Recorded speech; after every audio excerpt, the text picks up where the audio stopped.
লাদাখ। লাদাখ হল ভারতের একটি কেন্দ্রশাসিত অঞ্চল যা হিমালয় এবং কারাকোরাম পর্বতমালার মধ্যে অবস্থিত। লাদাখের প্রাকৃতিক দৃশ্য অত্যন্ত বৈচিত্র্যময়। লাদাখের সংস্কৃতি তিব্বতী বৌদ্ধ ধর্ম দ্বারা গভীরভাবে প্রভাবিত। এখানে অনেক প্রাচীন বৌদ্ধ মঠ রয়েছে। লাদাখের লোকেরা প্রধানত বৌদ্ধ এবং ইসলাম ধর্মাবলম্বী।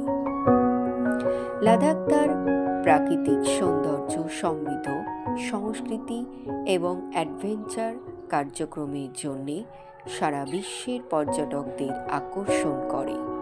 এটি একটি শান্তিপূর্ণ এবং আধ্যাত্মিক স্থান যা প্রকৃতি প্রেমিকদের এবং সংস্কৃতি অন্বেষণকারীদের জন্য একটি আদর্শ গন্তব্য।